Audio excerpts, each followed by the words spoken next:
नमस्ते हिंदुस्तान, कैसे हैं आप लोग। बीते कुछ दिनों में जैसे रामनवमी जो हमने इतने टाइम से नहीं मनाया, जैसे ही थोड़ा सा सेलिब्रेशन, थोड़ा सा त्यौहार मनाया, उसके बाद लोगों को खलबली मची। वहीं पे दंगे और आतंकी आते ही रहे, लेकिन बात उठकर आती है दिल्ली के हिंदू विरोधी दंगों के में यूपीए के तहत जो आरोपित बनाए गए उसको लेकर। जो जेएनयू के पूर्व छात्र, क्योंकि जहां पे जेएनयू के दंगों की बात हुई तो शर्जील इमाम की तो बात होगी। किस तरीके से दिल्ली हाई कोर्ट ने सोमवार 11 अप्रैल 2022 को बेल देने से मना कर दिया। बहुत बड़ी खबर आ रही है दोस्तों, बहुत बड़ी खबर है कि शर्जील इमाम को फिर से एक बार बेल नहीं मिली है। दिल्ली कोर्ट के विशेष न्यायाधीश अमिताभ रावत ने इमाम की बेल याचिका खारिज करते हुए कहा कि शर्जील के खिलाफ जो आरोप लगाए हुए हैं उन्हें सच मानने के लिए उनके पास उचित आधार हैं।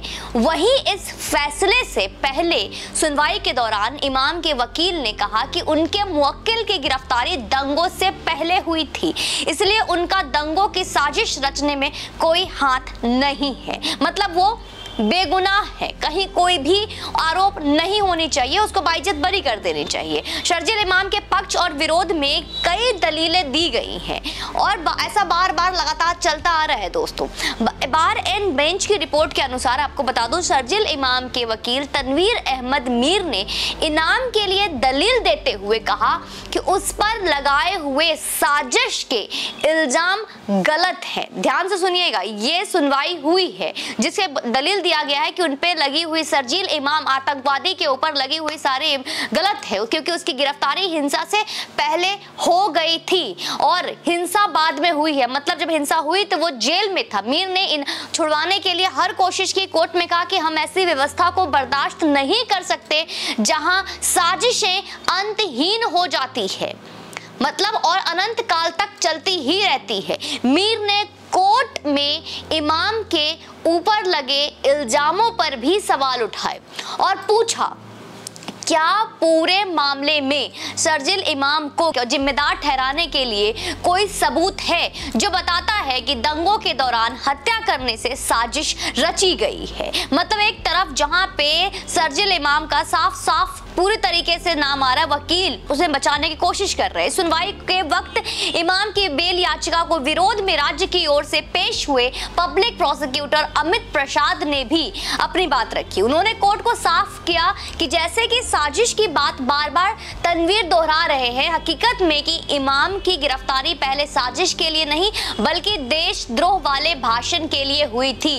इसलिए इमाम के वकील बार बार साजिश कहकर बहस को गुमराह न करे। ये वो दलील है दोस्तों जिनके बारे में आपको बता रही हूं, जो कोर्ट में चार दीवारी के अंदर शर्जील इमाम पे हुई। प्रसाद ने यह भी कहा, अगर किसी तरह की साजिश की गई और जांच एजेंसियों ने उन्हें पहचानने कर दंगा हानि और रोकने के लिए भी वो भी साजिश ही कहलाती है। मतलब कि साजिश भड़काना, दंगा भड़काना भी साजिश है। तो कोर्ट ने माना कि अभी बेल देना ठीक नहीं है। सिर्फ हाथ में बम लेकर फेंक देना ही नहीं है, बम के लिए आगे जो फेंक रहे हो, जो बम पीछे से हाथ में जो पत्थर दिया जा रहा है वो भी तो एक तरह से साजिश ही है।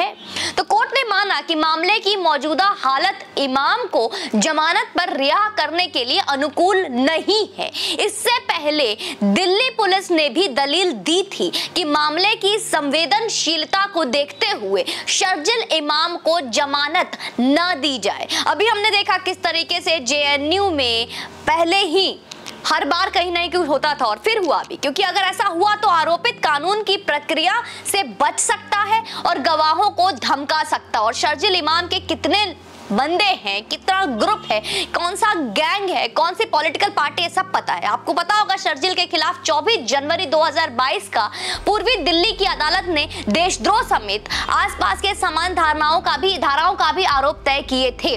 कोर्ट ने कहा था कि इमाम ने 2019 में जो भड़काऊ बयानबाजी करके असम को देश से काटने की बात की थी, उसके लिए उन्हें ट्रायल का सामना करना पड़ेगा। ये वही शख्स है, अगर आप कुछ लोग अगर भूल गए होंगे, हमारे देश में हिंदुओं को खासकर भूलने की आदत है, तो आपको याद दिला दूं, ये वही व्यक्ति है जो कि असम को भारत का हिस्सा नहीं मानता। इसके अलावा उसके चक्का जाम करने वाले भाषण के ऊपर उसके विरुद्ध यूपीए के तहत भी केस दर्ज किया गया था।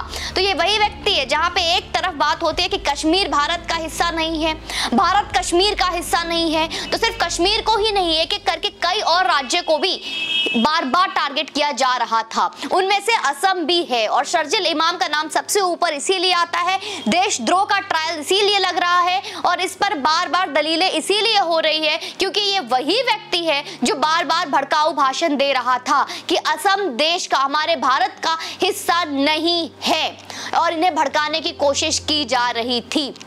इतना ही नहीं, जैसे आपको याद होगा चक्का जाम करने वाली बात मैंने आपको बताई। तो दोस्तों मैं आपको जेएनयू के छात्रों में का क्या हुआ, मैं किसी कारणवश वहां नहीं जा पाई, लेकिन बहुत जल्द जेएनयू से रिलेटेड आपके पास वीडियो आएगी। इस वीडियो को शेयर करें आप। बहुत इंपॉर्टेंट ब्रेकिंग न्यूज है कि शर्जिल इमाम की याचिका, जो बेल याचिका थी, एक बार फिर से खारिज कर दी गई है और कोर्ट ने साफ साफ बोल दिया है कि अभी बाहर ये दंगा भड़काएगा, जितने भी विटनेस है, गवाह है, उनको धमकाया जाएगा, उनके जान को खतरा हो सकता है, उनके जान मान को हानि पहुंचाई जा सकती है। इसलिए शर्जिल इमाम अभी जेल में ही रहेगा और उसको अभी मुक्त नहीं किया जा सकता है। तो अभी के लिए आपका ये बहुत ब्रेकिंग न्यूज है, इसे आप शेयर करें और ज़्यादा से ज़्यादा चैनल को लाइक करें, सब्सक्राइब करें और वीडियो को यूं ही शेयर करते रहें, चैनल को यूं ही प्यार देते रहें और बहुत जल्द अगला वीडियो ज़रूर आएगी। जय हिंद, वंदे मातरम।